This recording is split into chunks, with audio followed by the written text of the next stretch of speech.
Well, good evening and welcome to our VBS for 2020.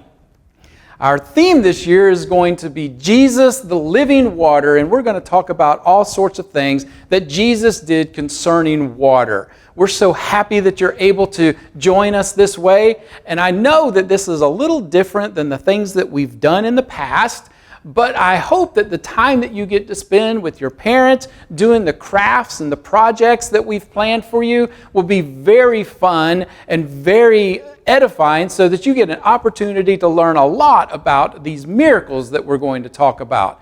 Jesus, the living water. You know, when Jesus was talking to the woman at the well in Samaria, he said to her, "I am the living water." And so we're going to talk about that subject all through this week. Tonight, Monday, Tuesday, and Wednesday night, we'll have stories about Jesus and things he did with water, and we're going to learn how Jesus is the living water for us.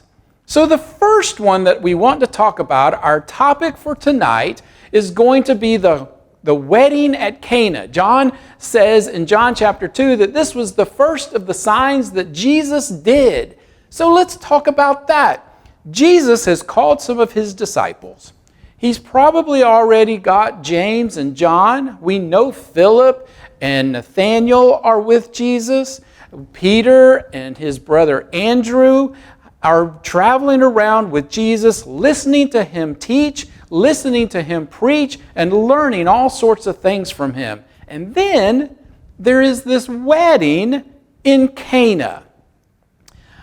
And he and his disciples get invited to it. Jesus' mother is there, and she seems to be in charge.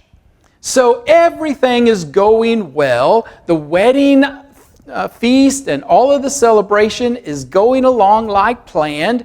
Jesus and his disciples are there. Mary, his mother, is there. And then all of a sudden, his mother comes to Jesus and says, they don't have any more wine. Now, I'm sure you've been to a wedding. I bet some of you have been to lots of weddings. Maybe even some of you have been in weddings. You've been a ring bearer or a bridesmaid, or you've been there and you know that everything has to be perfect. Everything has to go as planned. And if anything doesn't, well, that causes problems.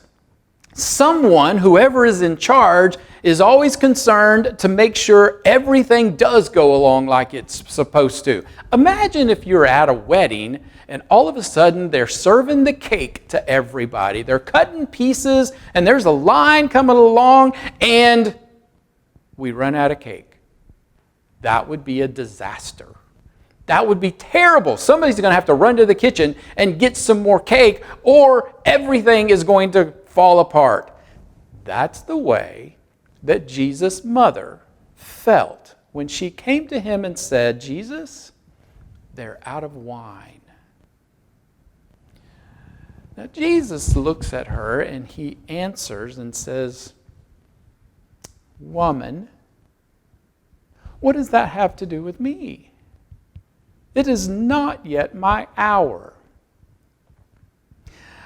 I am not suggesting that you ever say to your mom, "Woman." But that was the right thing for Jesus to say in his time to his mom. That's just not something that we use in our time. We would say mom, or we would say mommy, or we would say something like that. But Jesus says woman, and she understood he was being respectful, but he was saying, I am not ready for everyone to see me do miracles. It's not yet my hour, he said. She didn't say anything back to him. She told the servants, you just do whatever he says. Well, that's a good bit of advice. We should all do just whatever it is that Jesus says. So Jesus tells his servants there, not his servants, but the servants that are serving everybody at this wedding, you go get all of the water bottles and you fill them up with water. There's 6 of these water bottles, and they're really big. They hold about 20 or 30 gallons of water. And they really are only there for a specific reason, and it certainly is not to drink out of. But Jesus says, fill them up with water, and so they do, right up to the brim, it says. It's almost overflowing. They put every bit of water they can possibly put in these 6 jars. Now, those jars are all full, and the servants that fill them up with water know they just put water in them. But Jesus says, now take some out and go serve that to the guy who's in charge of the wedding, the master of the feast. So they did. Can you imagine if you were that person and you were taking what you knew you put water in there, but now it looks like wine, and you're taking it to someone and they're going to taste it? And he does. And when he tastes it, it's perfect. It's the best wine he's ever tasted. You know why? Well, because Jesus made it. Jesus created it.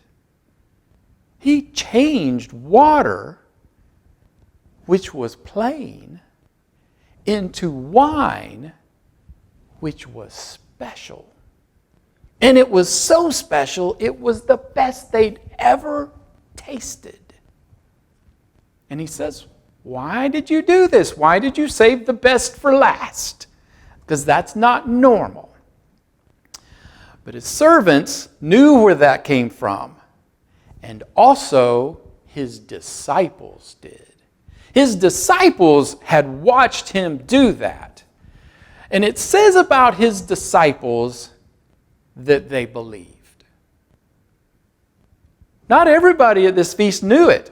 Not everybody saw him do that. Not everybody knew where the wine came from. And even the master of the feast, who tasted it and said, this is the best ever, didn't know where it came from. So Jesus didn't display to everybody that he had changed water to wine, but he did display that to his disciples. And as a result, Peter and Andrew and Philip and Nathaniel and probably James and John, they believed. They believed that he had the power to create. They believed that he was the Son of God. Jesus can take us, who might just be plain, and he can change us into the most special ever. He can make us pure and holy. He can change us from plain to beautiful in his sight. And that's really the lesson about Jesus turning water to wine. This was his first sign. He did what his mother asked him, and he did what he needed to show his disciples that he was Jesus and that they should follow him. So I hope that as you do your craft with this project, you'll have a lot of fun and you'll think about that Jesus turns things that are plain into things that are great and things that are perfect and things that are beautiful and things and people that are ready for heaven. I hope that you enjoyed that. I'm going to see you tomorrow. We're going to talk some more about things that happened at the Sea of Galilee. See you tomorrow. Hey everybody, welcome to Vacation Bible School. Are you ready to do a craft when Jesus turns water into wine? You have a few things that you need. You need 2 paper plates. You need a brad. You need this paper. Everything should be inside your packet. You need some crayons for coloring. Specifically, you need either purple or red. This one is red violet, so it's like a purple red. You need glue and scissors, okay? All right, so the first thing we're going to do is that you're going to take one paper plate and draw a line right through the middle to make it half, okay? Jesus turned water into wine. So what color is wine? It could be either purple or red, depending on what kind of grapes you use. So I'm going to use purple, I think, just because I like it. So I'm going to color the bottom part of my paper, the paper plate, the bottom half of it purple. So all the way across.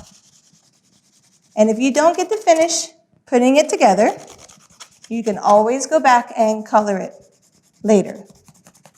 But while we're coloring it, we're going to sing a little song. And I'm going to sing probably one of my son's, Anthony's, favorite songs.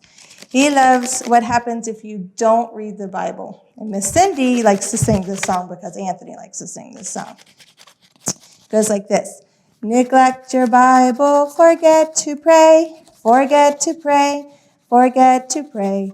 Neglect your Bible, forget to pray, and you'll shrink, shrink, shrink. And we'll stop it there. Now, this top part, you need to color that blue so it looks like water. What happens when you read your Bible? Read your Bible, pray every day, pray every day, pray every day. Read your Bible, pray every day, and you'll grow, grow, grow. All right, so you get the whole thing covered in blue. And then you'll have the top part blue for water and the bottom part purple or red for wine. Now, Mom and Dad, you're going to have to help the little ones out for this one. On your next paper, or your next paper plate, this part goes on top, okay? So you need to cut out what looks like a smiley face right here, the mouth, on both parts, okay? I have it lined on mine. And then you're going to have to cut out a little piece right here too, so you can turn the paper plate. Let's do another song while we're cutting this out. Let's do Roll the Gospel. Roll the gospel chariot along. Roll the gospel chariot along. Roll the gospel chariot along, and we won't tag along behind. Be very careful when you're cutting this middle part out. Don't poke your finger too hard. If a sinner's in the way, we will stop and pick him up. If a sinner's in the way, we will stop and pick him up. If a sinner's in the way, we will stop and pick him up. And we won't tag along behind. All right, so I've got both of mine cut out on my paper plate. And then you're going to have to now cut this part out. If the devil's in the way, we will roll right over him. If the devil's in the way, we will roll right over him. If the devil's in the way, we will roll right over him. And we won't tag along behind. Now this part, you guys can go back and color this when you're ready. Okay, so get out whatever color you want to use. Let's see, I'll do a green jar because green is my favorite. And I'm going to color this real quick. Make it nice and pretty. Whoops, broke my crayon. Make it nice and pretty. Now, take your glue. Whoops. Take your glue and put it all over the back of your paper.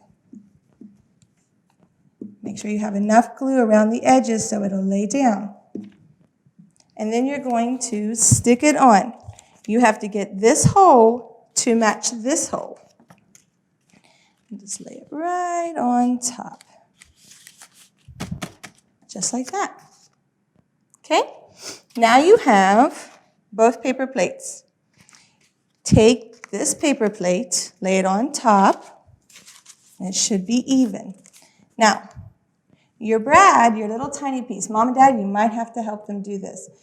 It needs to go in the middle. So, Mom and Dad, please poke a little hole into both plates